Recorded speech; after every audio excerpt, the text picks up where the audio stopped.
نحمده ونصلي على رسوله الكريم اما بعد فاعوذ بالله من الشيطان الرجيم بسم الله الرحمن الرحيم محمد رسول الله والذين معه أشداء على الكفار رحماء بينهم تراهم ركعا سجدا يبتغون فضلا من الله ورضوانا۔ محمد صلی اللہ علیہ وسلم اللہ کے رسول ہیں اور جو لوگ ان کے ساتھ ہیں وہ کفار کے معاملے میں سخت ہیں اور آپس میں رحم دل ہیں۔ آپ ان کو رکوع اور سجود میں دیکھیں گے، وہ اللہ کا فضل اور رضامندی تلاش کرتے ہیں۔ آیت کریمہ میں محمد رسول اللہ صلی اللہ علیہ وسلم کی فضیلت بیان کی گئی اور اس کے بعد صحابہ کرام رضی اللہ عنہم کی فضیلت بیان کی گئی۔ تو حضرت علی رضی اللہ عنہ خلفائے راشدین میں چوتھے خلیفہ راشد ہیں۔ حضرت علی رضی اللہ عنہ 13 رجب 599 عیسوی میں پیدا ہوئے اور 21 رمضان 40 ہجری میں آپ نے شہادت پائی۔ آپ کے والد کا نام ابو طالب ہے۔ ابو طالب کے والد کا نام عبد المطلب کے والد کا نام ہاشم کے والد کا نام عبد مناف کے والد کا نام قصی ہے۔ ابو طالب نے آپ کا نام علی رضی اللہ عنہ رکھا۔ آپ کی والدہ کا نام فاطمہ بنت اسد ہے، شیر کی بیٹی، جنہوں نے اپنے والد کی نسبت سے آپ کا نام حیدر کرار رکھا۔ حیدر شیر کو کہتے ہیں اور کرار پلٹ کر حملہ کرنے والا۔ رسول اللہ صلی اللہ علیہ وسلم نے آپ کو اسد اللہ کا خطاب دیا۔ آپ کو المرتضیٰ بھی کہتے ہیں۔ آپ کی کنیت ابو الحسن اور ابو تراب ہے۔ ابو الحسن آپ کے بیٹے کی نسبت سے ہے۔ آپ کے خاندان کا نام بنو ہاشم ہے، جس کی فضیلت یہ ہے کہ اللہ پاک نے امام الانبیاء حضرت محمد مصطفیٰ صلی اللہ علیہ وسلم کو اس خاندان میں مبعوث فرمایا۔ تو حضرت علی رضی اللہ عنہ آپ گندمی رنگ کے مالک تھے۔ آپ کی آنکھیں موٹی تھیں، آپ کے داڑھی کے بال گھنے، آپ میانہ قد کے تھے۔ تو حضرت علی رضی اللہ عنہ کے بھائیوں کے نام عقیل، جعفر اور طالب رضی اللہ عنہم ہے۔ آپ کی بہنیں ام ہانی اور جمانہ جو فاطمہ بنت اسد رضی اللہ عنہا سے ہے۔ تو فاطمہ بنت اسد کی جب وفات ہوئی تو حضور اکرم صلی اللہ علیہ وسلم نے اپنی قمیص مبارک ان کے کفن میں جو رکھ دی۔ حضور اکرم صلی اللہ علیہ وسلم کو حضرت علی رضی اللہ عنہ پہ اعتماد تھا کہ آپ نے اپنے جگر کا ٹکڑا جنتی عورتوں کی سردار فاطمہ رضی اللہ عنہا حضرت علی کے عقد میں دے دیں۔ تو حضرت علی رضی اللہ عنہ کے فاطمہ رضی اللہ عنہا سے جو بیٹے تھے وہ حسن و حسین اور محسن رضی اللہ عنہم تھے، اور آپ کی بیٹیاں زینب اور ام کلثوم۔ فاطمہ رضی اللہ عنہ کی زندگی میں آپ نے کوئی دوسرا نکاح نہیں کیا، لیکن آپ کی وفات کے بعد آپ نے 8 نکاح اور کیے۔ آپ کی ازواج میں ام البنین بنت حرام، لیلہ بنت مسعود، اسماء بنت عمیس، ام سعید، ام حبیبہ، امامہ، خولہ اور بنت امر القیس رضی اللہ عنہم ہیں۔ اس کے علاوہ آپ کی باندیاں تھیں جہاں سے آپ کی اولاد ہوئی۔ تو آپ کی اولاد کی تعداد جو ہے وہ 32 بنتی ہے۔ تو حضرت علی رضی اللہ عنہ ایک مرتبہ آپ حضرت فاطمہ رضی اللہ عنہ کے ساتھ گفتگو فرما رہے تھے۔ کچھ ایسی بات ہوئی کہ آپ گھر سے چلے آئے اور مسجد میں آ کے آپ لیٹ گئے۔ حضور اکرم صلی اللہ علیہ وسلم نے فاطمہ رضی اللہ عنہ سے پوچھا کہ علی کہاں ہیں؟ تو انہوں نے جواب دیا تو وہ تو مسجد میں لیٹے ہوئے ہیں۔ آپ وہاں پر گئے تو آپ نے علی رضی اللہ عنہ کو دیکھا تو ان کی کمر سے چادر جو ہٹی ہوئی تھی اور چادر پر اور کمر پر جو ہے وہ مٹی جو لگی ہوئی تھی، تو آپ نے 2 مرتبہ انہیں پکارا، ابو تراب۔ تراب بھی مٹی کو کہتے ہیں۔ تو حضرت علی رضی اللہ عنہ فرماتے ہیں کہ حضور اکرم صلی اللہ علیہ وسلم نے مجھے یہ جو نام دیا اس سے زیادہ محبوب نام مجھے اور کوئی نہیں ہے۔ بخاری شریف کی حدیث نمبر 3703 میں اس کو جو ہے وہ روایت کیا گیا ہے۔ تو حضرت علی رضی اللہ عنہ کی بیٹیاں زینب اور ام کلثوم تھی۔ تو ام کلثوم رضی اللہ عنہا کا نکاح جو حضرت عمر فاروق رضی اللہ عنہ سے ہوا۔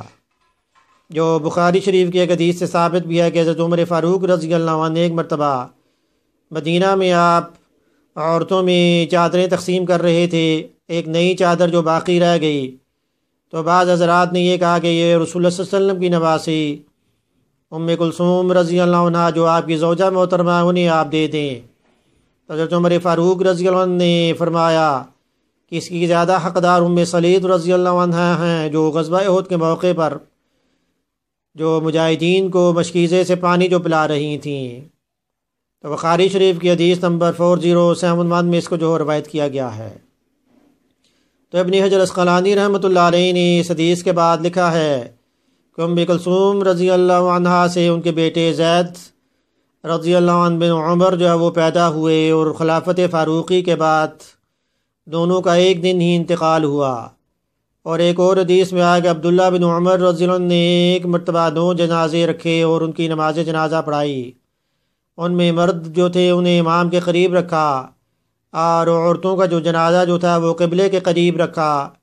اس کے بعد ان کی نماز جنازہ یعنی ام کلثوم رضی اللہ عنہ اور ان کے بیٹے زید رضی اللہ عنہ کو قریب رکھا۔ تو سنن نسائی کی روایت 1984 میں اس کو جو ہے وہ نقل کیا گیا ہے۔ تو اس سے بھی یہ بات پتہ چلی کہ صحابہ کرام یعنی خلفائے راشدین جو تھے ان کا حضور اکرم صلی اللہ علیہ وسلم کے ساتھ رشتہ بھی تھا۔ جیسے ابو بکر صدیق رضی اللہ عنہ، حضرت عمر جو ہیں وہ حضور اکرم صلی اللہ علیہ وسلم کے سسر ہیں، اور اسی طرح حضرت عمر رضی اللہ عنہ جو ہے حضرت علی رضی اللہ عنہ کے داماد ہیں، حضرت علی رضی اللہ عنہ جو ہے وہ حضور اکرم صلی اللہ علیہ وسلم کے داماد ہیں۔ تو حضرت علی رضی اللہ عنہ کے بارے میں حضور اکرم صلی اللہ علیہ وسلم نے یہ بات بھی فرمائی وَقَضَّاهُمْ عَلِيٌّ، کہ سب سے بہتر فیصلے کرنے والے۔ ایک اور واقعے سے بھی یہ بات پتہ چلتی ہے کہ حضرت عمر رضی اللہ عنہ کی ملاقات ایک شخص سے ہوئی، اور اس شخص سے آپ نے حال پوچھا۔ اس نے کہا کہ میں تو فتنے کو پسند کرتا ہوں، میں حق کو پسند نہیں کرتا، اور میں بغیر دیکھے جو ہے وہ گواہی دیتا ہوں۔ آپ اسے سزا دینے ہی والے تھے کہ حضرت علی رضی اللہ عنہ نے اس شخص کی گواہی دی کہ یہ شخص مسلمان ہے۔ تو حضرت عمر رضی اللہ عنہ نے اس کی وضاحت چاہی، تو آپ نے فرمایا کہ یہ شخص کلمہ پڑھتا ہے یشہد ان لا الہ الا اللہ واشہد ان محمد عبدہ ورسولہ، اشہد، میں گواہی دیتا ہوں۔ تو یہ گواہی جب دیتا ہے تو اس نے اللہ اس کے رسول کو جو دیکھا تو نہیں، لیکن بغیر دیکھے یہ گواہی دیتا ہے۔ موت پر حق ہے، یہ موت کو پسند نہیں کرتا۔ مال و اولاد قرآن کے مطابق فتنہ ہے، اور یہ فتنے کو اپنے مال اور اپنی اولاد کو محبوب رکھتا ہے۔ تو حضرت عمر رضی اللہ عنہ نے اس کے بعد یہ جملہ دہرایا کہ اگر علی نہ ہوتے تو عمر ہلاک ہو جاتا، اور یہ جملہ آپ نے کئی موقعوں پر آپ نے دہرایا۔ تو حضرت علی رضی اللہ عنہ وہ شخصیت ہیں کہ جن پہ رسول اکرم صلی اللہ علیہ وسلم کو اعتماد تھا کہ آپ نے اپنی بیٹی دختر فاطمہ رضی اللہ عنہ آپ کے نکاح میں دے دیں۔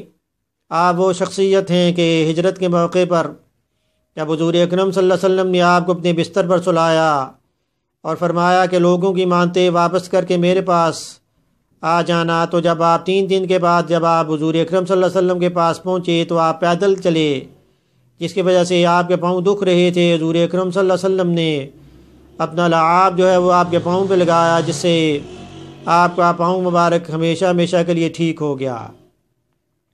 اسی طرح ایک مرتبہ حضور اکرم صلی اللہ علیہ وسلم نے فتح مکہ کی پلاننگ کی، تو حاطب بن ابی بلتع نے ایک عورت کو خط دیا کہ جا کر یہ مشرکین مکہ کو بتا دو۔ حضور اکرم صلی اللہ علیہ وسلم کو وحی کے ذریعے سے یہ اطلاع مل گئی۔ آپ نے حضرت علی رضی اللہ عنہ کو بھیجا کہ جا کر اس عورت سے خط لے لیں۔ آپ پہنچے اور آپ نے وہ خط جو ہے وہ عورت سے لے لیا۔ غزوہ بدر کے موقع پر آپ نے ولید بن عتبہ اور شیبہ بن ربیعہ کو جہنم رسید کیا، اور احد کے موقع پر آپ نے مصعب بن عمیر رضی اللہ عنہ کی شہادت کے بعد آپ نے جھنڈا اپنے ہاتھ میں لیا، اور آپ نے کئی کفار کو پھر جہنم رسید کیا۔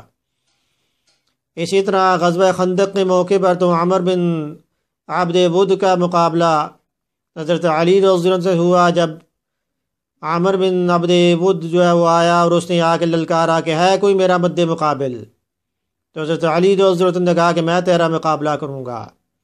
تو اس نے کہا کہ 3 خواہشات رکھو کہ جس طرح میرا طریقہ کار ہے کہ میں 3 خواہشیں پوچھتا ہوں۔ تو حضرت علی رضی اللہ عنہ نے فرمایا کہ میری پہلی خواہش یہ ہے کہ تم مسلمان ہو جاؤ، دوسری خواہش یہ ہے کہ اگر تم مسلمان نہیں ہوتے تو تم واپس چلے جاؤ۔ اس نے کہا کہ یہ بھی میں نہیں مان سکتا۔ پھر حضرت علی نے فرمایا کہ میری تیسری خواہش یہ ہے کہ میرا مقابلہ تمہارے ساتھ ہو۔ اس پر وہ غصے میں آ گیا۔ اس کی عمر 90 سال تھی اور وہ سینکڑوں لوگوں کا مقابلہ کر سکتا تھا۔ تو حضرت علی رضی اللہ عنہ پہ اس نے جو ہے وار کیا، تو اللہ کے شیر حیدر کرار حضرت علی رضی اللہ عنہ نے ایک ہی بار کیا اور اس کافر کو جو جہنم رسید کر دیا۔ ہاتھ ہے اللہ کا، بندہ مومن کا ہاتھ، غالب و کار آفریں، کار کشا کار ساز۔ اسی طرح غزوہ خیبر کے موقع پر آپ کا مقابلہ مرحب سے ہوا اور آپ نے اس کو بھی جہنم رسید کر دیا۔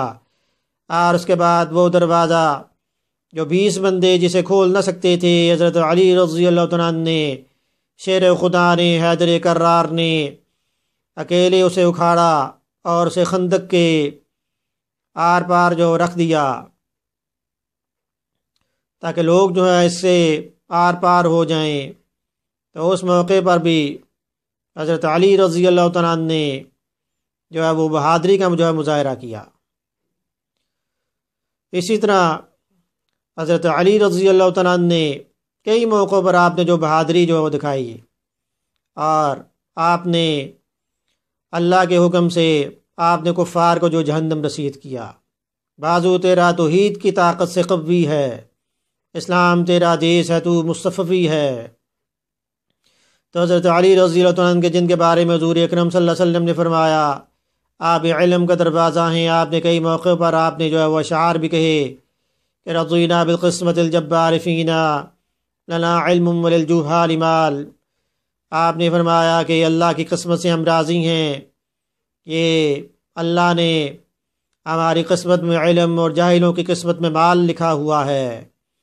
اور آپ عربی گرامر کے آپ موجد بھی ہیں، یعنی عربی گرامر کی ابتدا آپ نے ہی کی، آپ نحو کے آپ جو بانی ہیں، کئی محکموں کی آپ نے ابتدا کی، آپ ریاست چلانے میں بھی آپ ماہر تھے۔ تو اس لیے حضور اکرم صلی اللہ علیہ وسلم نے فرمایا کہ مانا علیہ وصحابی کہ جس پر میں اور میرے صحابہ ہیں۔ تو ہمیں جو حضور اکرم صلی اللہ علیہ وسلم کے اور خلفائے راشدین کے طریقوں پر جو چلنا چاہیے اور ہمیں دیکھنا چاہیے بھی انہوں نے حضور اکرم صلی اللہ علیہ وسلم سے کس طرح محبت کی، ہمیں بھی اس طریقے کو اپنانا چاہیے کہ محمد صلی اللہ علیہ وسلم کی محبت دین حق کی شرط اول ہے، اسی میں ہو خامی تو ایمان مکمل ہے۔ اللہ پاک عمل کی توفیق عطا فرمائے۔ وما علینا الا البلاغ المبین۔